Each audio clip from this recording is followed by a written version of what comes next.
วัดไกลบ้านวัดเพิ่นเฮาว่าวัดบ้านตัวก็บ่ละวัดเหนือวัดใต้ก็บ่ลืมเนาะปากันกินการตานไปตามสภาวะการที่เฮาจะได้กระทำบำเพ็ญที่เป็นไป 84,000 พระธรรมขันธ์รังสรรค์เลือกสรรเอาสิ่งที่มันเป็นสาระเพื่อจะได้เป็นบรรทัดฐานแห่งการเดินทางชีวิตของเฮาไปตามลำดับในฐานะที่เฮาเป็นชาวพุทธอันมีพระพุทธเจ้าเป็นผู้นำมีพระสัทธรรมเป็นแผนที่มีพระอริยสงฆ์เป็นผู้ชี้เนาะตัวเฮาคือแหล่งแห่งการทำดีและก็ทำชั่วดีชั่วอยู่ที่ตัวเฮาทำสูงต่ำอยู่ที่เฮาทำตัวฉะนั้นเมื่อท่านทั้งหลายพร้อมแล้วจะได้นำปากราบพระไหว้พระเพลลำดับไปเนอะกราบหนึ่งกราบสองกราบสามกราบสี่กราบห้าอะระหังสัมมาสัมพุทโธภะคะวา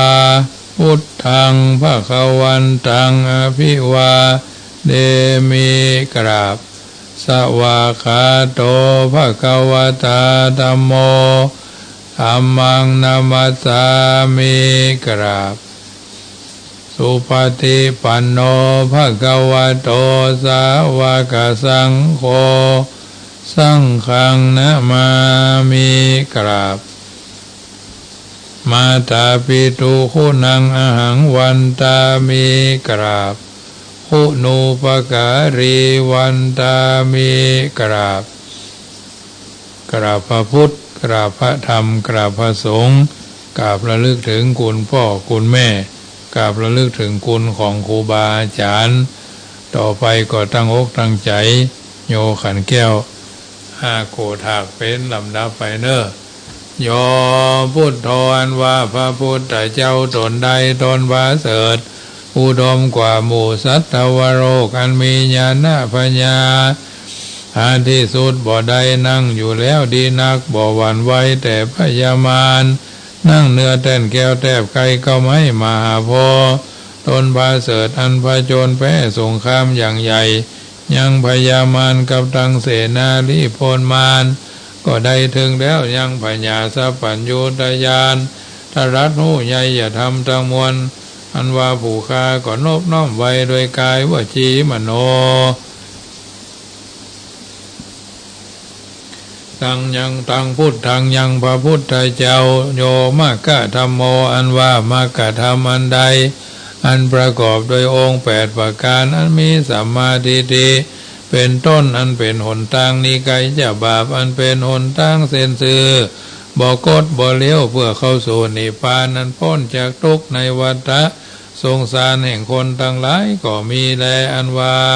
มกะธรรมอันนี้อันกะทำคือบาประงับดับหายอันมีนัยยะอันควรจักหูจักหันยากนักนำสัตว์ออกจากวัฏสงสารก็มีแลอันว่าผู้ฆ่าก็นบน้อมไว้โดยกายวจีมโนยังพระสัทธรรมเจ้านั้นแลอันว่าพระสังฆเจ้าหมู่ใดอันบริสุทธิ์จากบาปอันควรฮับเอาตานันพาเสริฐแห่งคนและเทวดาทั้งหลาย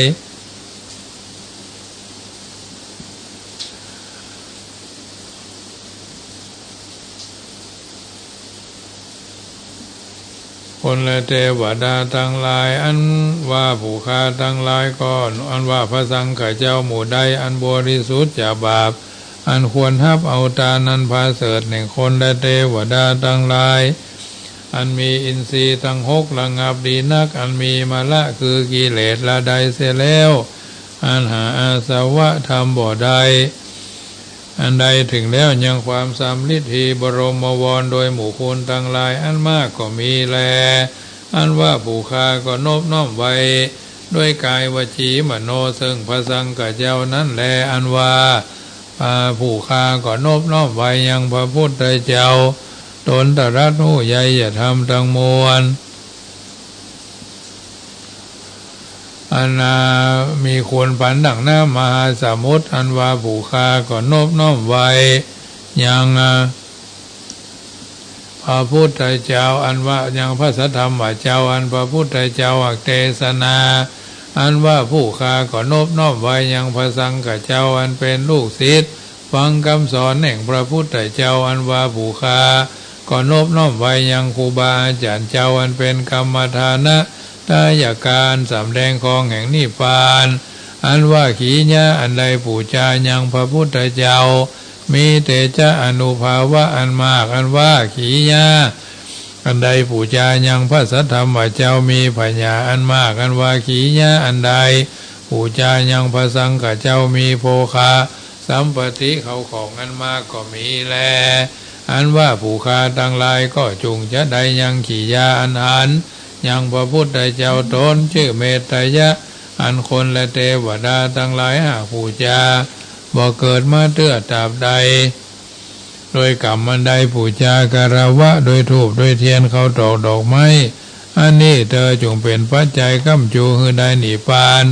จงมีแก่ผู้ค้าทั้งหลายเที่ยงแท้แด่เธอนะโมตัสสะภะคะวะโตอะระหะโตสัมมาสัมพุทธัสสะนะโมตัสสะภะคะวะโตอะระหะโตสัมมาสัมพุทธัสสะนะโมตัสสะภะคะวะโตอะระหะโตสัมมาสัมพุทธัสสะนะโมตัสสะภะคะวะโตอะระหะโตสัมมาสัมพุทธัสสะพุทธังสรณังกัจฉามิธัมมังสรณังกัจฉามิสังฆังสรณังกัจฉามิทุติยัมปิพุทธังสรณังกัจฉามิทุติยัมปิธัมมังสรณังกัจฉามิทุติยัมปิสังฆังสรณังกัจฉามิตติยัมปิพุทธังสรณังกัจฉามิตติยัมปิธัมมังสรณังกัจฉามิตติยัมปิสังฆังสรณังกัจฉามิสรณกามนังพุทโธสัพพัญญูตยาโนธัมโมโลกุตโรนาวาสังโฆมะกะภรโถจาอิเจตังรัตนาตยังเอตัสสะอนุภาเวนะสัพพะอันตรายโยวินาสันตุโนติปิโสภะคะวะอะระหังสัมมาสัมพุทโธวิชาจารณะสัมปันโนสุขโตโรกวิโตอนุตตโรปุริสธรรมสารถิสัตตเทวมนุษย์สนังพุทโธภควติสวากขาโตภควตาธัมโมสันทิฏฐิโกอากาลิโกเอหิปัสสิโกโอปนายิโกปัจจตังเวทิฏฐโพวิญโยหิติสุปฏิปันโนภควโตสาวกสังโฆอุจุปฏิปันโนภควโตสาวกสังโฆยายาปฏิปันโนภควโตสาวกสังโฆสามิจิปฏิปันโนภควโตสาวกสังโฆยติทังจัตตานิปุริสายุคานิอัตถะปุริสาปุคลาเอสะภควโตสาวกสังโฆอาหุนยโยปะหุนยโยตะขินายโยอัญชรีกะรณิโยอนุตรังปุญญเขตังโลกัสสติ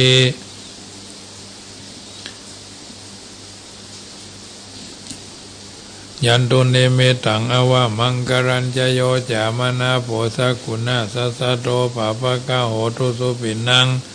อากันตัง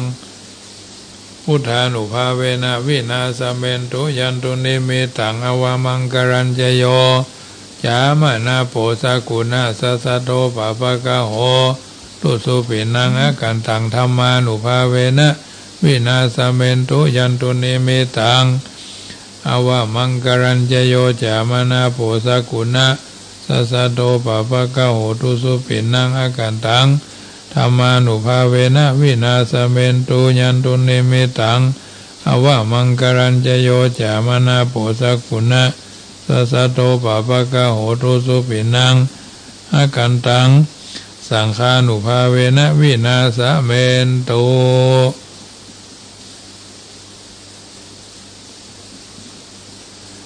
ยันอิติปิโสภควาทานาปารมีสัมปันโนทานะอุปปารมีสัมปันโน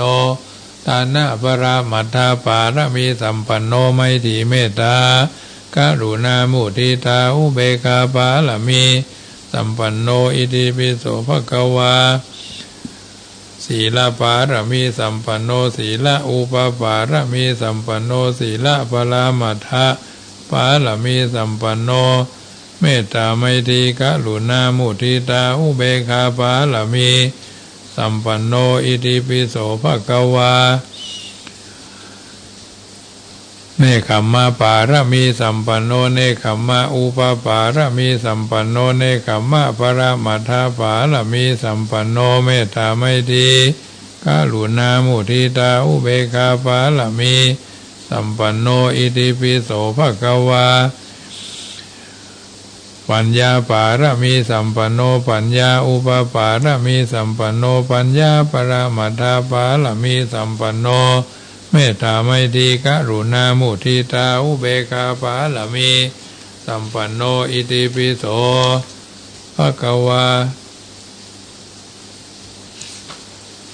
วิริยาปารมีสัมปันโนวิริยาอุปปารมีสัมปันโนวิริยะปรามัทธะ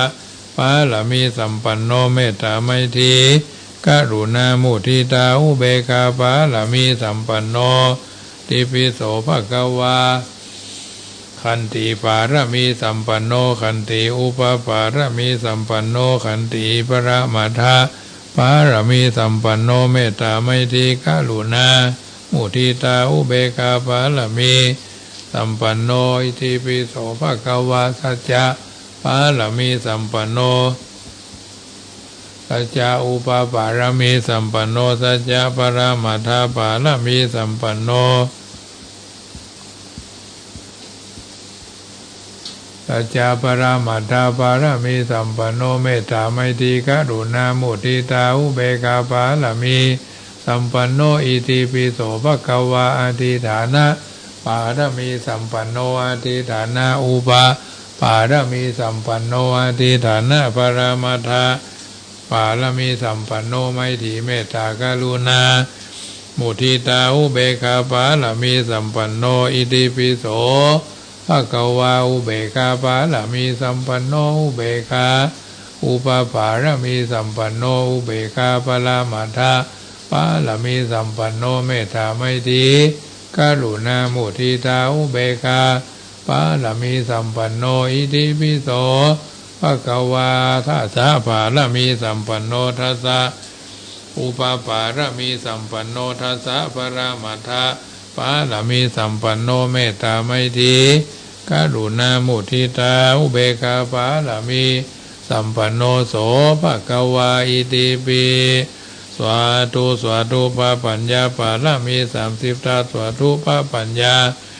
ปารมีวัดแวดล้อมวิริยาปารมีออมระวังดีศีลปารมีบังหอกบังดาบเมตตาปารมีผ่าแพร่ดังปืนฐานะปารมีคือเป็นผืนดังต่ออุเบกขาปารมีคือก่อเป็นเวียงสัจจะปารมีแวดระวังดีเป็นไม้ไตคันตีปารมีกายเป็นหอกเป็นดาบบังนาไม้และปืนไฟอธิฐานะปารมีพันดาบไปทุกแห่งแข็งแข็งแง่งแง่งป่าฝูงหมู่มารผีสางภายเพศทุกทวีปพบที่ปางไปนีนั่งทอละนีอัศจรรย์โสสะเหมือนฟันอยู่ข้างๆน้ำนาทีนองกวางดอกกวางแตกสีฟองระนองระนอกกลายเป็นเขาตอกดอกไม้ถวายปู่จาพระแก้วแก่นไทยสตานพระผู้ทางเฮยจงมาภายโปรดอนุญาตโทษโปรดผู้คาแต่ดีแม่ทอระนีออกมาหีดมวยพรมอยู่ที่ท่าจ้างหายคายข้าจังงาซับดินพ้นน้ำนาทีลงพัดภายขอจังภายหักตบเท้าพญามารห้องเอาบุญกลัว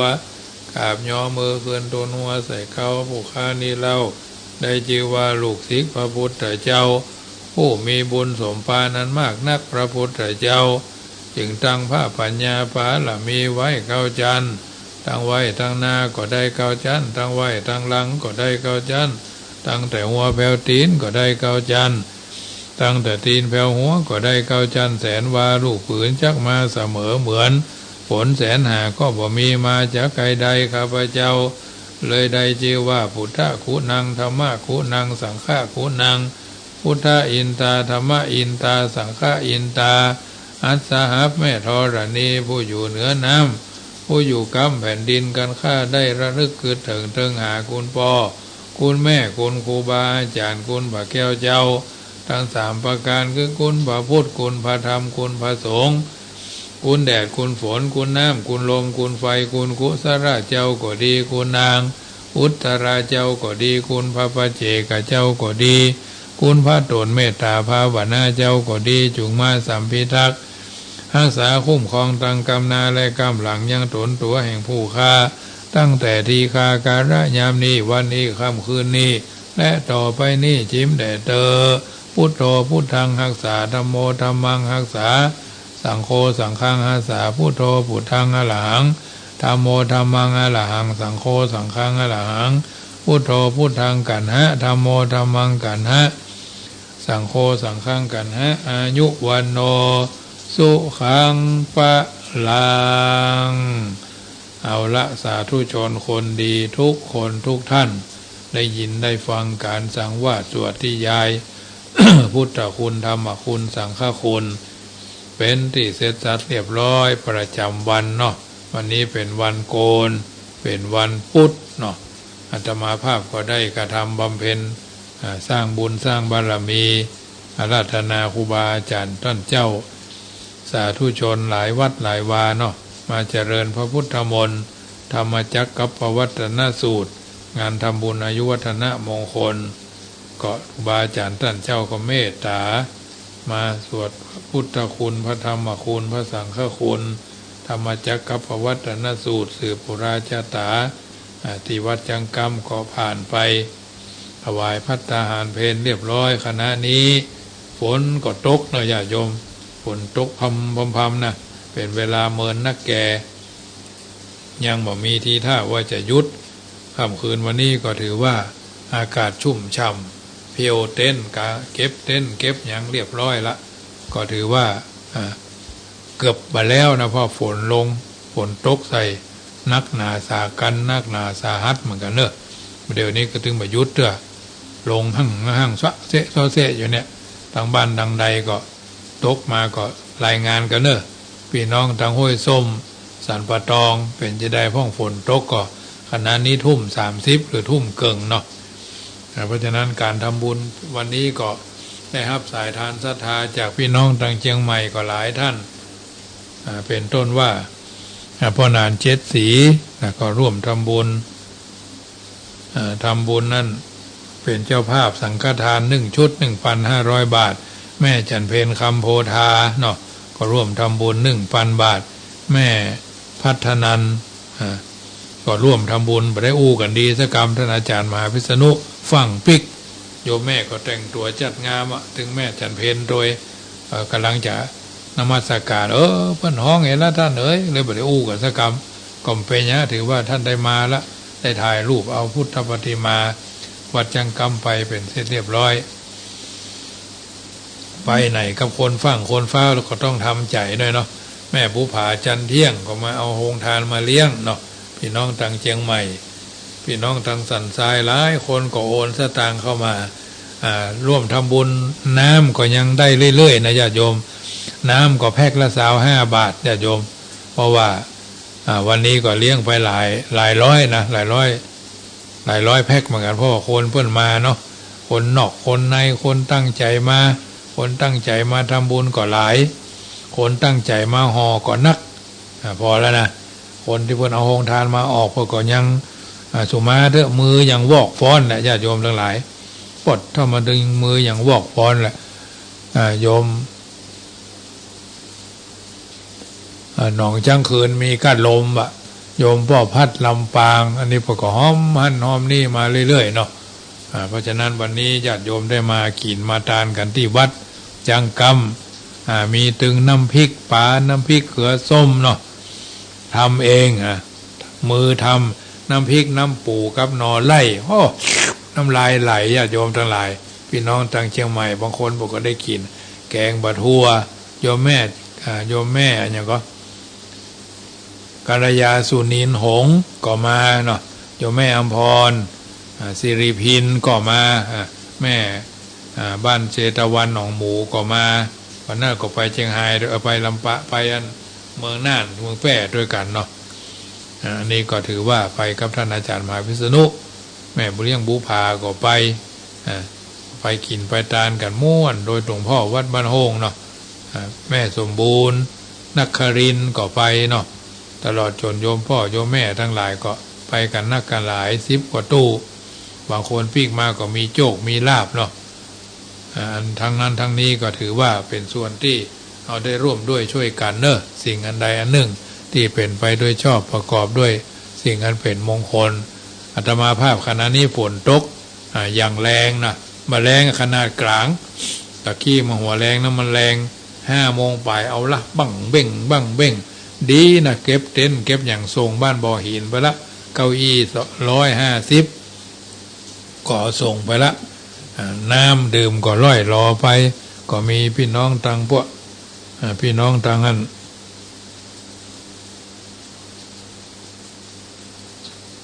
ได้ร่วมกินร่วมทานกันจัดนักจัดหลายเป็นโฮงทาน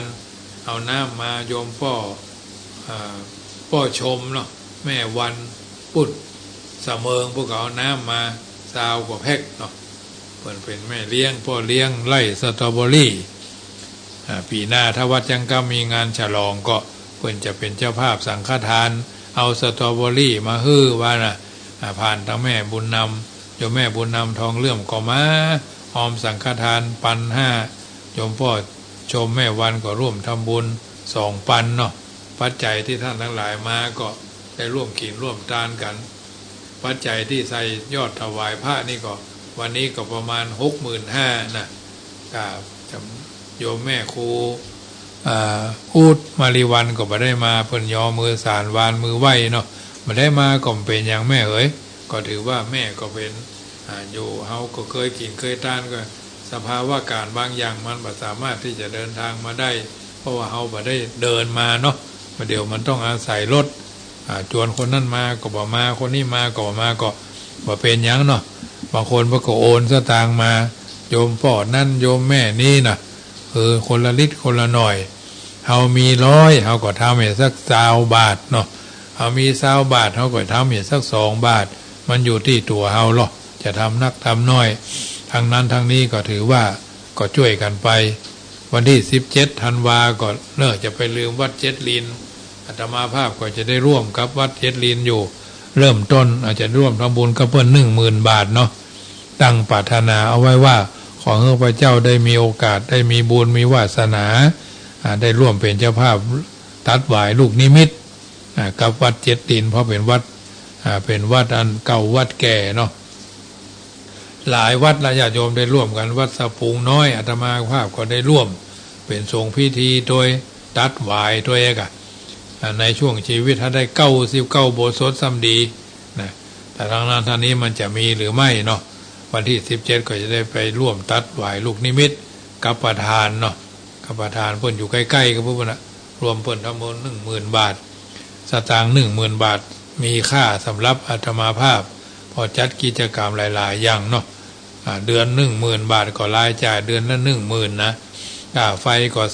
3,800ค่าไฟค่า Wi-Fi ก็2 เบอร์ก็เกือบ 2,000 เนาะค่ามือถือเดือนละ2,000 นาทีเนาะก็ประมาณเกือบ 1,600-1,700 เนี่ยแก๊สค่าหมายังค่า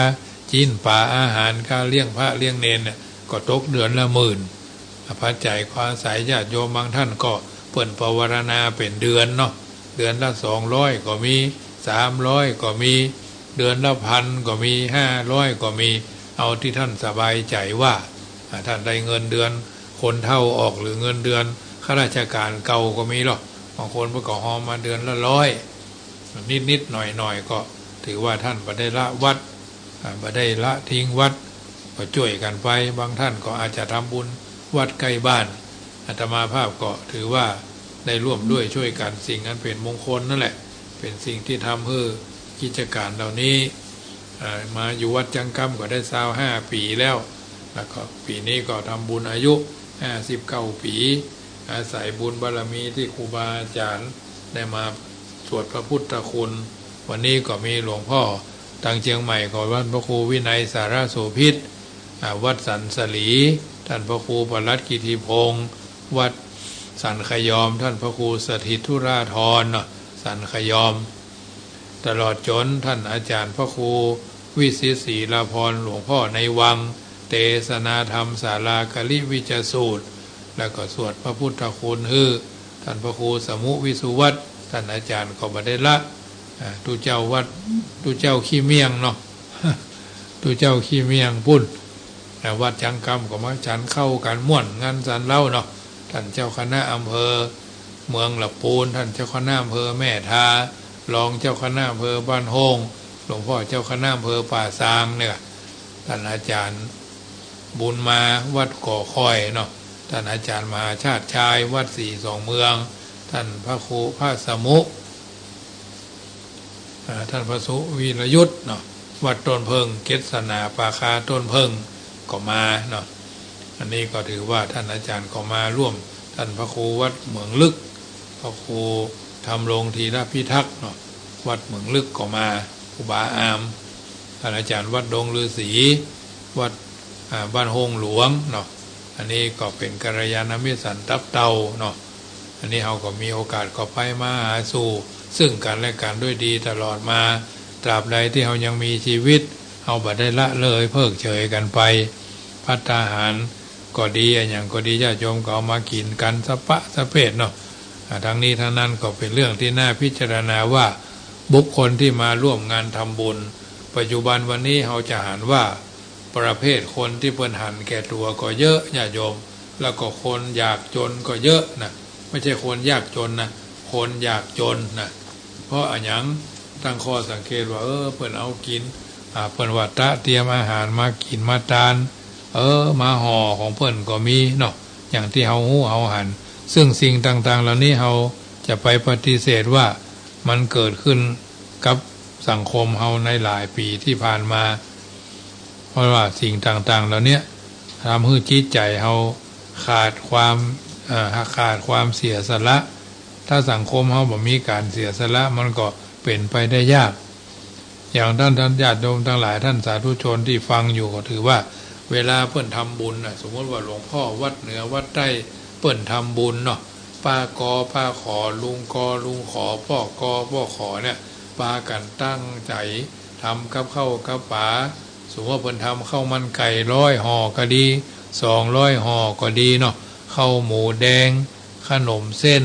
ขนมนมเลยเพิ่นใส่เป็นกั๊บเป็นแอปเป็นห่อไปเนาะเพิ่นตั้งใจจะเอาไปให้คนที่เพิ่นมากินมาทานเนาะประเภทคนที่ว่า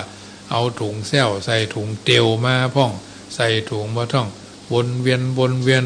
ลู่กันยังยักนะญาติโยมอาตมาหันแล้วก็เป็นที่น่าสังเวชซึ่งคนเหล่านี้ไม่ใช่เป็นคนตุกนะเอาตั้งข้อสังเกตหรอกคือเอาเหี่ยวห่อนึ่งเนาะร้านนี้เอาเหี่ยวห่อนึ่งเจ้าพุ่นก็เอาเหี่ยวห่อนึ่งบางทีเอาไปเป็นตั้งน่ะเอาไปเป็นหอบแขนนะโปดท่อบ่ฮู้เอาไปขึ้นไปขายเนี่ยมันนึกถึงคนอื่นที่เพิ่นบ่ได้กินนะสมมติยายนั่นเตียวมามีละไปแถมเจ้าหนึ่งมีละสิ่งเหล่านี้เป็นเรื่องที่น่าคิดนะเป็นเรื่องที่น่าละอายเนาะว่าสังคมงานใดเกิดขึ้นในสังคมเฮาบ่ขี้ปีไม่น่าจะโยมคนแต่ก่อนญาติมาภาพมีการมีงานเนี่ยเพื่อความสบายใจเลี้ยงก๋วยเตี๋ยวนี่เฮาถือว่าเฮาได้เพิ่นเฮาว่าลวกไว้จัดไว้เป็นชุดมาถึงก็เทน้ำไปเลยปรุงน้ำเนี่ยอาตมาภาพเป็นคนปรุงเองเนาะปรุงเองคือคนเพิ่นคือบริกรช่วยกันนะหมอนึ่งลวกพักหมอนึ่งลวกเส้นหมอนึ่งจัดเส้นหมอนึ่งตักชิ้นหมูบดใส่บ่ได้ก๋วยเตี๋ยวก็มีก๋วยเตี๋ยวมีลูกชิ้นพอยหมูบดตัวก็น้ำนี่ก็ปรุงหมูบดก็ลวนไว้ตั้งแต่เมื่อคืนละต้มน้ำก๋วยเตี๋ยวก็จานน้ำเดือดแล้วก็บอกเอากระดูกหมูลงใส่ก็ตั้งอกตั้งใจทำน้ำก๋วยเตี๋ยวสูตรก็มีหรอลาดหน้าหมูมักก็มีสูตรนะลาดหน้าหมูมักก็มีสูตรก๋วยเตี๋ยวน้ำพอทอดก๋วยเตี๋ยวน้ำใสก็มีสูตรไม่ใช่น้ำนิ่งนะน้ำใสเพราะว่าได้ไป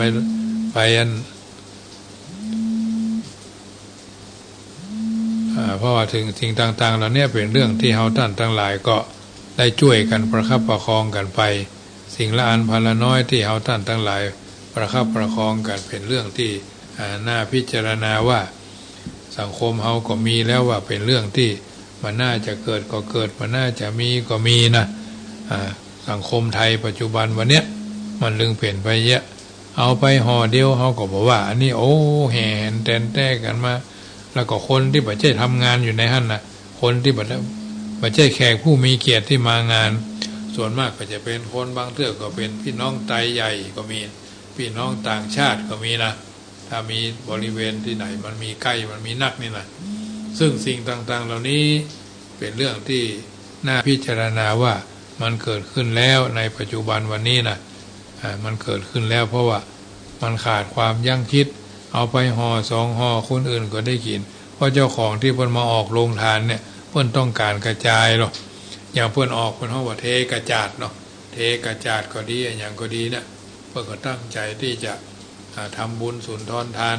ไปตามสภาวะการของมันต้องการกระจายบ่ใช่ต้องการกระจุกแต่มีคนจำนวนหนึ่งบ่ได้สนใจกระจายหมูกระจุกหมูฉันจะต้องเป็นอย่างนี้ฉันจะต้องเป็นอย่างนั้นเนี่ย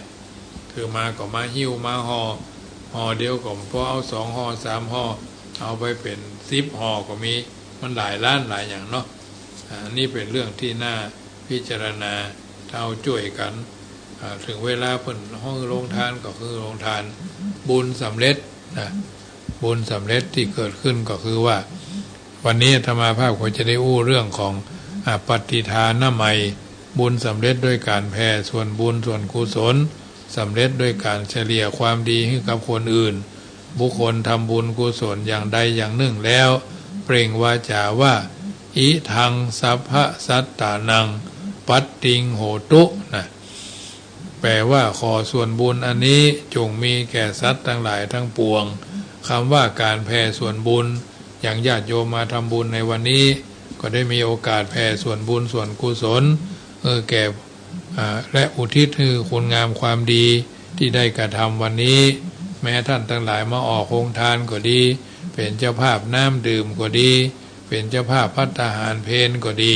ท่านทั้งหลายก็ต้องการพายแผ่นาบุญถึงโมดถึงมวลฮื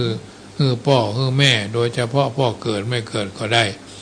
ขอท่านทั้งหลายทุกพ้นจากทุกทั้งปวงเหมือนดั่งกำแผ่ส่วนบุญของพระเจ้าพิมพิสารที่ว่า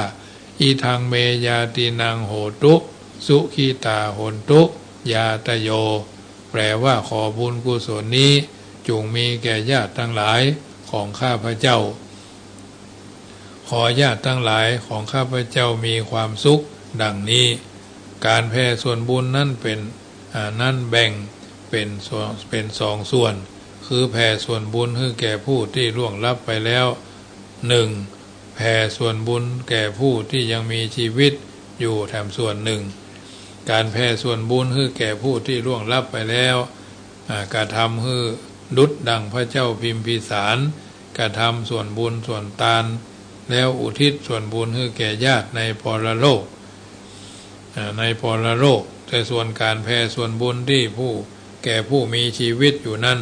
กระทำได้ดุจดังนางวิสาขาได้ฉลองบุพารามมหาวิหารแล้วได้เฉลี่ยส่วนบุญในการสร้างมหาวิหารแก่บริวารทั้งหลายดังปรากฏในวิหารวิมานอันมีในขุทกานิกายวิมานวัตถุนั้นและในที่นี้ขอรวบรวมเอาพรีกรรม5อย่างเข้าในปฏิทานใหม่พรีกรรม5อย่างก็คือ1ญาติพรีสงเคราะห์ญาติการสงเคราะห์ญาติก็ได้แก่การช่วยเหลือจุนเจือตามเล้าสังฆะวัตถุ4สงเคราะห์ด้วยการให้หรือการฮื้อเนาะสงเคราะห์ด้วยการอู้จาอ่อนหวานสงเคราะห์ด้วยการประพฤติตนฮื้อเป็นประโยชน์ต่อญาติสงเคราะห์ด้วยการวางตนสม่ำเสมอ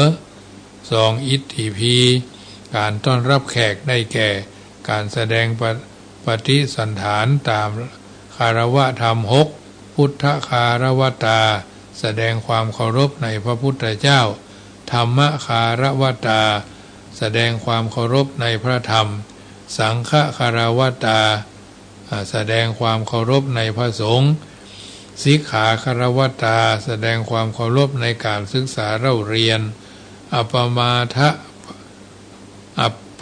าทะคารวตาแสดงความเคารพในความบัพประมาทปฏิสันถาคารวตาแสดงความเคารพในปฏิสันฐาน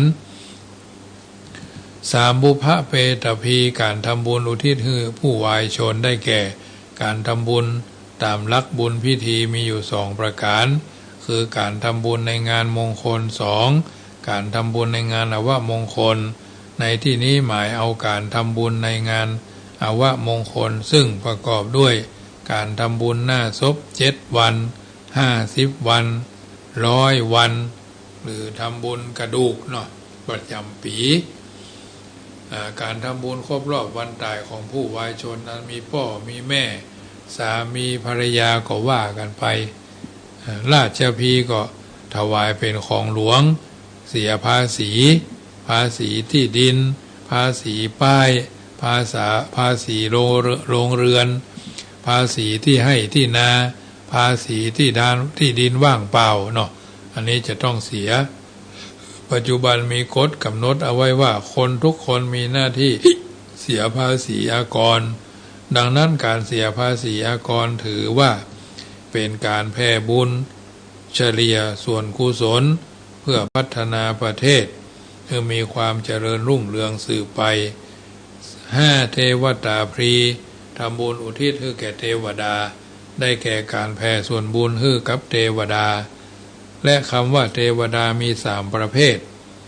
1สมมุติเทวดาหมายถึงเทวดาโดยสมมุติได้แก่พระราชาและพระบิดาและบิดามารดา2อุปัติเทวดาหมายถึงเทวดาโดยกำเนิด3วิสุทธิเทวดาหมายถึงเทวดาโดยความบริสุทธิ์ได้แก่พระอรหันต์นะต่อไปนี้ก็เป็นอุทาหรณ์ที่นำมาเวิร์นเจริญพรสักตัวอย่างหนึ่งเนาะเฉลี่ยส่วนบุญแก่ผู้อื่น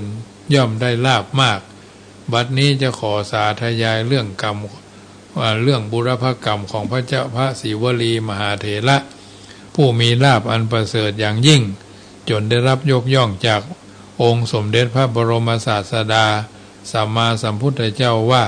เป็นยอดแห่งภิกษุทั้งหลายในความเป็นผู้เลิศด้วยลาภสมเด็จพระสัมมาสัมพุทธเจ้าได้ตรัสแก่ภิกษุทั้งหลายว่าภิกษุทั้งหลายพระศิวลีนี้ผู้เป็นบุตรของเราได้ทำบุญกุศลยิ่งใหญ่ไว้ในกัปที่91นับย้อนถอยหลังจากกัปนี้ลงไปในสมัยสมเด็จพระจอมไตรศาสดาพระนามว่าวิปัสสีได้บังเกิดขึ้นในโลกอยู่มาคราวหนึ่งได้เสด็จออกจาริกในนานาสถานบ้านนิคม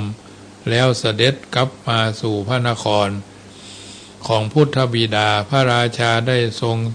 จัดแจงอาคันตุกะทานเพื่อหมู่ภิกษุสงฆ์มีพุทธเจ้าเป็นประธานแล้วทรงส่งข่าวไปถึงเจ้าพระนครว่าขอเจ้าพระนครผู้เปี่ยมด้วยศรัทธาจงมาเป็นสหายในทานของเฮาเจ้านครก็ได้ทำตามบรมราชโองการแล้วปรึกษาหารือกันว่าหมู่เฮาจักถวายมหาทานที่ยิ่งใหญ่กว่าทานที่องค์พระราชาทรงถวายเมื่อปรึกษากันอย่างนี้แล้วก็ได้กราบทูลนิมนต์พระศาสดาสัมมาสัมพุทธเจ้าพอรุ่งเจ้าก็ได้จัดแจงมหาทานแล้วก็ได้ส่งข่าวไปกราบบังคมทูลพระราชาพระราชาก็ได้เสด็จมาในสถานที่มหาชนถวายทานนั้นขั้นทอดพระเนตรมหาทานเจ้าเมืองนั้นแล้วก็ทรงดำริว่าเอาจักถวายทานที่ยิ่งใหญ่กว่านี้เมื่อทรงดำริอย่างนี้แล้วได้ทูลอาราธนาพระศาสดาพระนามว่าวิปัสสีเพื่อมารับบิณฑบาตในวันรุ่งขึ้นพระราชาทรงถวายทานอย่างนี้ก็อาจจะฮือเจ้าพระนครการได้เจ้าพระนครได้ถวายทานด้วยอาการอย่างนี้แต่ก็อาจจะกระทำให้พระราชาการได้เช่นกันในวาระที่6พระองค์จึงคิดว่าวันพรุ่งนี้พระราชาอาจจะตัดได้ว่าในทานของผู้นี้บ่มีสิ่ง นี้ด้วยอาการอย่างใดพวกเฮาจักถวายทานด้วยอาการอย่างนั้นลุงเจ้านครก็ได้จัดแจงมหาทานแล้วก็ตรวจดูว่ามีอย่างพ้องที่ยังขาดตกบกพร่องกว่านี้พอลุงเจ้าพระนครก็ได้เจ้านครก็ได้จัดแจงมหาทานแล้วตรวจว่าคนหนึ่งได้ทูลว่าข้าแต่ท่านทั้งหลายข้าพเจ้าได้ตรวจดูแล้วแต่ข้าพเจ้ายังมหันน้ำพึ่งสดเลยแม้แต่นิดเดียวมีแต่น้ำพึ่งสุกเป็นอันนักเจ้านครจึงได้มอบหมายหน้าที่คือกับเจ้าพระนครคณะหนึ่งถือเอาทรัพย์4,000 กหาปณะออกไปที่ประตูเมืองทั้ง4เพื่อต้องการน้ำพึ่งสดครั้งนั้นมีชาวบ้านนอกชนบทคนหนึ่ง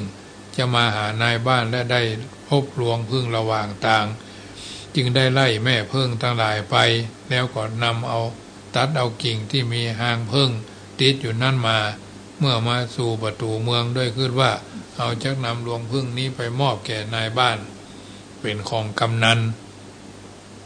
เจ้าพระนครผู้มีความต้องการน้ำพึ่งได้หันบุรุษนั้นถือรวงพึ่งมาจึงถามว่าเพื่อนเอ๋ยน้ำพึ่งนี้เพื่อนจะขายก่อชาวชนบทบอกว่าท่านขอรับผมไม่ได้ขายครับผมจะเอาไปให้เพื่อนผมเจ้านครก็บอกว่าเพื่อนเอ๋ยเพื่อนจงถือเอาเงินไปเถอะแล้วจึงให้รวงพึ่งแก่เฮาชาวชนบทคิดว่าเฮารวงพึ่งนี่ราคาบ่ถึงบาทแต่บุรุษนี้กลับให้ถึงกหาปณะทีเดียวชะลอยเขาเป็นคนมีเงินแน่ถ้าการนั้นเฮาก็จะโกงราคาดีกว่าเมื่อเกิดอย่างนี้แล้วก็ตอบว่าท่านครับผมบ่ขายหรอกครับเจ้าพระนครก็บอกเขาจะฮื้อ2 กหาปณะก็ยังบ่ขายแถมเพื่อนเอ๋ยถ้าอย่างนั้นเขาจะฮื้อ1,000 กหาปณะนี้แล้วจงฮื้อรวงพึ่งแก่เฮาบุรุษชาวชนบทหันเหตุการณ์อย่างนั้นก็นึกพิศวงสงสัยจึงกล่าวโอ้ท่านขอรับท่านเป็นคนมีสติวิปลาสไปแล้วกาหรือว่าที่บ้านของท่านเก็บเงินแบบมีที่เก็บสตางค์กายนะบ้านเฮาก็ว่าที่รวงพึ่งนี่ผมถืออยู่เนี่ยมีก้าประชาหลายทางนี้ทางนั้นท่านก็ยังมาแต่ว่าเจ้าพระนครบอกว่าเพื่อนเอ๋ยเอาบ่ได้สติวิปลาสแต่ว่าเขามีความต้องการน้ำพึ่งแต่เป็นต้นเอาละญาติโยมสาธุชน